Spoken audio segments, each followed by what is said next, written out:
Let's start there with the Sunday matchups. The Bills and the Ravens opens with the Bills as the home favorite. And now we've got the Ravens as a short favorite.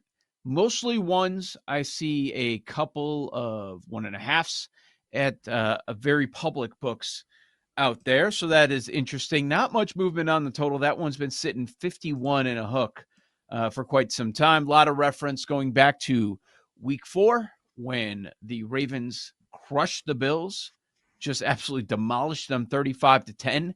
They outgained them by nearly 200 yards. They couldn't stop the Ravens' rushing attack. 271 rushing yards, 8 yards per carry, kind of similar to what we saw last weekend going on against Pittsburgh. And another big talking point, certainly the changes the Ravens defense has made as the season has gone on. Now, part of that is schedule-based. They've faced softer offenses, but this Ravens defense over the last month and a half has been outstanding. EPA per play, number 1 in the league when they were just kind of a middling defense when they were figuring things out over the first few months of the regular season. Okay, what are your first thoughts on this game between the Ravens and Bills? I wanted to read this part of the story written after the game by the Associated Press, okay? It was the opposite for Buffalo, as a bevy of injuries on defense finally took their toll, and a lack of depth, playmakers, and experience was exposed for a team that looked like one of the league's best through the opening 3 weeks. And I remember going into that game, and they were explaining on the broadcast, that was Sunday night, the last Sunday in September. And the broadcast was going out of its way to be like, hey, Buffalo ain't healthy on defense. Right? Not healthy. Derrick Henry took the first handoff 87 yards. They went up 7-0. At halftime, it's 21-3. I believe it was in the second quarter, Buffalo safety Taylor Rapp knocked himself out trying to tackle Derrick Henry. Yep. So a shorthanded defense got less healthy inside the game, and Baltimore won big. I don't think it's fair to look at what happened on that Sunday in September and think that that's what will happen this Sunday in Buffalo. The Bills are arguably the healthier football team right now. And the Bills have been amazing in this building for a long time under Josh Allen. Big deal too. Hey, Zay Flowers hasn't practiced this week for Baltimore. Didn't practice on Wednesday, didn't practice on Thursday. We'll probably know today if he's going to be good to go for the weekend. We should find that out later this afternoon. I can't believe the Bills, albeit a small one, are a dog at home in that building in the playoffs. I'm not there. I'm just not. The Ravens play to a high power rating. Vegas loves the Ravens. Offshore books, they love the Ravens. But these games are not played on calculators in the playoffs. They're not. And you need one of these quarterbacks, both of them MVP good. One of these quarterbacks needs to be the guy. And I believe in the guy at home. If this was in Baltimore, I'd probably be having the same thought process. I'm on the Bills. I think they should be favored.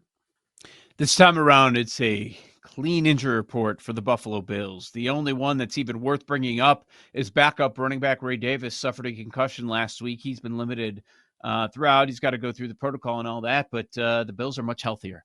And you mentioned Rapp. Yes, he was another injury. You know, they were down 4 starters on defense in that game, and we're talking about impactful starters. And the point has been raised that Matt Milano has not been the same player pre-injury. And that's true. That's true. But if we're going to go back to that game, that guy wasn't even on the field. Fellow linebacker Terrell Bernard, not on the field. Their nickel, Teron Johnson, was terrific as well. He was not on the field. They were missing 4 starters against this explosive Ravens offense. And really, do we believe that a Sean McDermott defense is going to let Derrick Henry run all over them again? Just demoralize them with all their dudes back? I find that hard to believe, Sam. I really do. I expect it to be a field goal game. So maybe I'm overstating. Maybe we're overstating the importance of flipping favorites. But it does allow the Bills to be like, us against the world. They're all doubting us. We had the better record this year. We're at home. We can take down this team. Also interesting that the forecast, we're talking it's going to be in the teens. It's going to feel like it's just above zero. This forecast, it's looking like it's going to be the coldest conditions that Lamar Jackson and Derrick Henry have played in their entire lives. So I think that's something. It's something. Now they'll probably stick with the run game a little more. I don't know that's better for. Probably you would make the argument for Baltimore, but listen, this Bills run game is no slouch. And the same thing with Josh Allen and what he did. And they were using his legs early in that game last week, but it was only a game for a half. And then you're not going to put him in harm's way. And he's not going to run. I find that to be interesting. The rushing prop for both quarterbacks, Allen is 45.5, and for Lamar, it's 52.5. Given what is on the line and we see more rushing from these quarterbacks in playoff situations, it wouldn't surprise me if both of those guys fly over those totals. The worst case scenario for Baltimore in this game is to go down early and have to throw itself back in the game without your number one receiver. Likely, I don't think he plays. We'll find out again later today his true status, or Flowers, close to his true status on Flowers. So you're down your number one receiver. You still got the big tight ends. You got Likely and Andrews, and you still have Derrick Henry. And Bateman's been playing pretty well. But you're down your number one receiver, and you said it. Lamar doesn't have the arm strength to cut through this weather. He doesn't. We know Allen does because we've seen him do it in this building a lot in this time of the year. That's the worst case scenario for Baltimore. If you can hit them in the mouth early, take a lead, and turn them into a passing team, which gets them away from what they do best, that's how you beat them. And that's how Kansas City beat them last year. Take a lead. Let's make Lamar drop back and throw the ball. They're much better when they run first. He's a good passer, but he's not a great passer. And a lot of his passing comes from the run. He's not a pocket passer that's going to pick you off. He's the type of guy, they establish the run, they get Henry going, he takes off and runs, and then they kill you with play action. And then guys are just running all up and down the field. He's an amazing football player, but he's not a drop back and just pick you off 40, 45 throws a game. If that's what they turn him into, the Ravens are in trouble. We know how good the Ravens defense is, and they've been playing that way for quite some time here. You got to give them some respect. But there's a lot of chatter this week about their cornerback, Brandon Stephens. Should he be starting? He's getting picked on a ton. That's accurate. So much so that Harbaugh had to defend him the other day at his press conference. A lot of people have brought up this point. That's the guy you want to target. That's what teams are doing this year. So Brandon Stephens, he's been targeted 102 times in the regular season, one of the highest rates in the league. And here's the reason. In those 102 targets, he's given up as a cornerback 906 receiving yards, 4 touchdowns, and a passer rating of 106.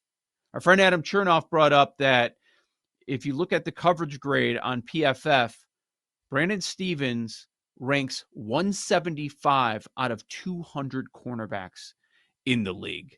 So I'm sure that Bills offense and Joe Brady, they're going to be going after Stephens just like a bunch of other teams have. Good. Let's go at them. I love that it's going to be freezing and beyond freezing. That's good for us. It's good to be freezing when you're Buffalo because Buffalo's ready for it. That place is going to be ready to explode when they score their first touchdown of the game. I can't wait to see it. Can't wait to see it. Like I was saying with the Bills defense, talking about stopping or doing whatever they can to contain Derrick Henry all week, you know that the Rams defense is doing the exact same thing because Saquon had 30 touches and 302 total yards earlier this season against that Rams defense. Big injury on the Eagles side. A lot of these injury reports fairly clean, but for the Eagles, that Nakobe Dean one, he goes on IR after last week's game. He calls the plays on defense. Dude's an all-pro. He had a career-high 128 tackles this season, 9 TFLs, a few sacks. He's been outstanding this year.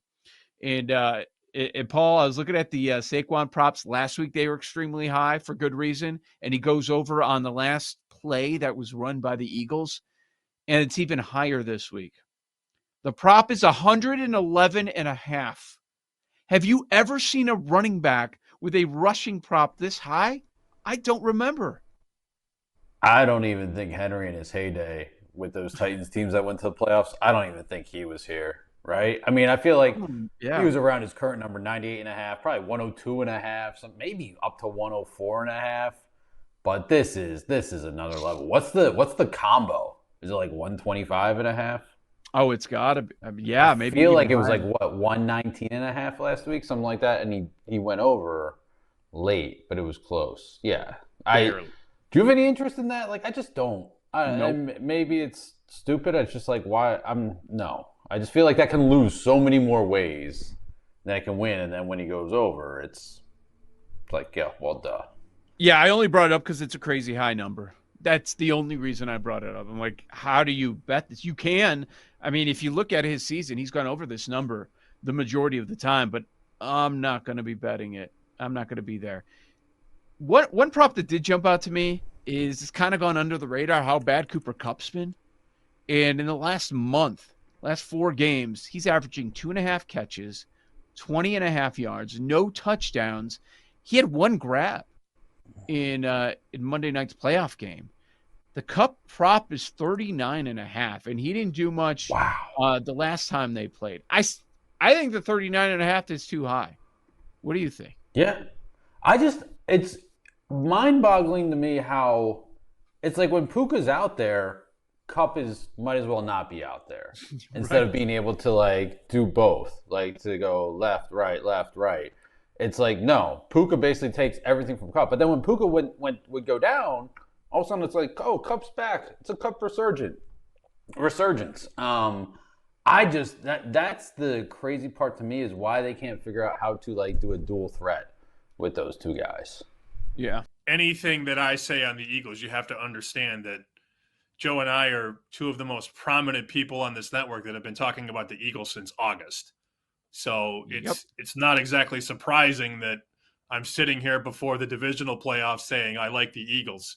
Now, winning a game and covering a game are much different stories, but I do think they're going to win by 7 or more. And I'll be the happiest guy, maybe in Boston, for an Eagles win. If I can get them to the NFC Championship game, I'd be in a great spot because I have a lot of tickets on them at 7-1 to win the NFC.